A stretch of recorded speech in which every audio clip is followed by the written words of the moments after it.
салом алейкум бародарои азиз, иншоалло ки ҳама каса сиҳат саломатен. моҳи мубораки рамазон ба ҳаматон муборак шава. худо кунад ки тоати ибодат хайрое ки мекунед дар ҳамин моҳи мубораки рамазон парвардигор дар номаи аъмолтон нависонда кунад ва хайру бараката дар хонадонтон насиб кунад. бародарои азиз, дар шаҳри Душанбе омадем. Як кӯдаке ки нав таваллуд шидааст, 3 моҳа бигем, нав 4 қадам мезанад. бародарои азиз, бародарҷонон, аз ҳаматон хоҳиш мекунам ҳамин тамошо дорӣ, лайка база, видеоро движение битем, бигирем поделиться кунем. аз барои худо кӯдаки маидаи бадаида бародарон. хоб биёй наздиктар бибинем. хоб акаҷон, як бор дига салом алейкум. ту ака мефаҳмонди ки кӯдак чӣ кор кардагиай? این کودک اکر همین راستی بالانسش بودن دیلش شکوفه پردوی دیلش شکوفه میگه مقصد با دارو چی سوز نشینم خود دارو چیزو شخر دیمش نمیشه باید یه اپرات سکران در کره راستی زور نرسید نمی همش چیزای هموی اون دکنتوی نموی خیلی زور نرسید خودم برای اپرات سر راستی در من به کوارتی اشتگه مکه دیگه چورا نبود روی نوار بوده خیلی اکر دیگه میرم برای همون چیش کنیم нигоҳ кунед бародари кӯдака. кӯдак чӣ ном дорад? ойшамо духтарак будааст. ин черебной дорад гуфти ака? ҳам рахӣ дорад, ҳам дил шакратса кандаркора. Инаишат шумо шакратса кандаркора 50% ёшам касалам. ишам инаиш инаву рахӣ да инаву асабош поли хароб шуда. На инам бояд шкандаркора не чизои уша майнаи саршай. او دورا باید هم اپرات سکن در کنه. یه کدومیشه؟ اینش برای اینش اینش شما باید اپرات سکن در کنه. 50% میدونن نه چیزی هم چیزی دکتر شد. نگاه کنید برادرای عزیز. کودکی مایده این داروی همین کودکم؟ بله من دارم. اچھا این کودکی 3 ماه را این قدر داروی بسیار درستین بعد همه رو نازنچنش کردن خانم. ها یک دوری روی که من دیگر که درست دیگر زور من رسید هر تا یا 158 یا 130 یا 150 هر خیلی اصلا نخود من راستی خودم دامی بزرگ من یک قرابت از 3 میلیون سودا میکنم اگه از کار میشه و نمیشه دیگه با اون خاطر زور من رسید من را گفتم من روی نوال بیارم خیلی از بالا خدا کنم دامی مول شریف رمضان کمک میکنم همین بودا کردم اصلا در کلاس شب بگذارونم یکا این دکتران نگفتن که سبب چی شد که خیلی تولد شد؟ سبب اکنون میگم مدرزات مقصد همون خیلی چیشتن و دسته بود همین دسته جو بودنش با انسا کلو بودنش مقصد همین استقلال بودنش صنایعش خرابولا بودنش اکنون دیگر رو سیاب خواست سبب چیش هم نمیگم میگه خیلی مدرزات ایرا دیلش شکوفای هم پردوی دیلش شکوفای مقصد این خود با خود سوز نمیشه ایرا باید حتما جراحی کنن در کره برای که گفتم اگر مقصد با دارو و چیش خیلی یکم کوشش میکنیم یکم قدر مقصد جمع میکنیم میشه خاص میکنیم خودمون میکنیمش که نه اپرات ساش گفتگان اپرات سای نمیگه اگر یا سر وقت اپرات سنا کنیم دیل جگرش در پول زلال میکنه گودا و چیش نمیده نه خونی برو والایش میده گودا و چیش زلال میکنه کارش نمیده یعنی کودکه بابا این کودکه شیشوش تمام شیشوش زلال میکنه اگر شما کنه سر وقت اپرات ساش نکنه کودکه چیش زلال میکنه کارش aynı şumoş gufti ki farzandotun komuş. Ne 50% میدن. میرم شماش هم اپرات سکن در کار راستی شرایط نشده پیش هم اپرات سکن 50% میدن. خب نگاه کاکا ما یک چیز همینجا مشاهده کردم فرزندتون همش یک نقصی یگون نقصی دارن نه؟ بله. همین خونتون توریه؟ خونم توریه که ما مقصد برای که اکجا نگاه کن ما هم قدر میم نوار میکنم قدر شده اوجه کم کمک جای هر کدامش یک چی فهمیدین وقتی که همین کودک یگون نقص میگه خونو توری نمیگیرن یا هم ایکس دیگه میگن مقصد که خش توان است مقصدش خونتون یگون داخل نداره نه خونم یگون داخل نداره در داد میره پروردگارش خوشم خیلی کم تاییدش دادم و در پیاد یه مقصد کسایی نیستن که مقصد توبات نشان یگون چی همش توبات میشن مقصد مبلغ بودیم نیست مبلغ که مثلا مقصد توبات میکنم این شب دو بار بودم میگه 50% میدونم باید اپرات سشوایشم اوش سرش چیش چی داره او گرفتگی نه مغز سرش چی میشه نه او گرفتگی نه شوی امایشم میرم باید توبات شود نه نگاه کنیم باید اینه کودکی ای بچه اینه کودکی دیگری شما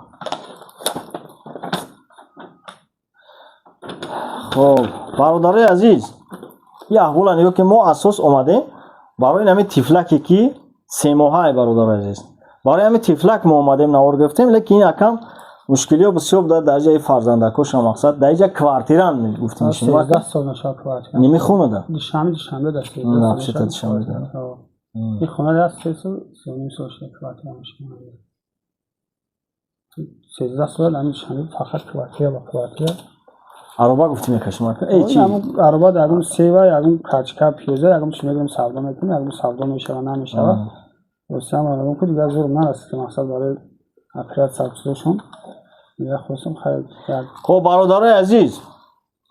مقصد اساسی ما همین کودک دستگیری کردن خیلی اگر امکانیت باشه برادرای عزیز چند دستگیری کنین اگر با خوبه کنه فرزندای دیگه هم یک کمی نقصه هست مثل بینایی چشمش مثل 50% یا که دیگریش اینایش سرش در آب داشته است خیلی نمخی مشکلیات دارن برادرای عزیز اگه کوارتیرن در کوارتیر هر یک دورو ببینید که قدر قیمتن قیمتش چند سو میکنه 230 250 هر خیلی نه ببینید برادر یا هم 23 هم طریق هم 100 بلو سر میشن دوره که نمیشن 84 300 100 چند سن خیلی دیدین برادرای عزیز ماه مبارک رمضان برادران ما میدونن که نوروز نشونتون میتم که مقصد نیازمندایی هستن که حقیقت دارن مثال در شهر دوشنبه که جای آدرس شکر کروبسکی پایان کورون کروبسکی هم خیلی میگم برادرای عزیز رقمی که در روی اکرانتون میمونه ای خود شونان میتونید آدمای دست بخیر صاحب کار در همین شهر دوشنبه به حد بسیار صاحب کارش حالا برکت اونتا در همین ماه مبارک رمضان ما نورهایی کردیم که رفتن در همین شهر دوشنبه رفتن خودشون شخصا رفتن ای پیش دیدن کمک کردن چند خیلیتون نیستن مقصد حتی ما را نگفتن ما را نیازمندا گفتن که ما را خیلی اومدن دستگیری کردن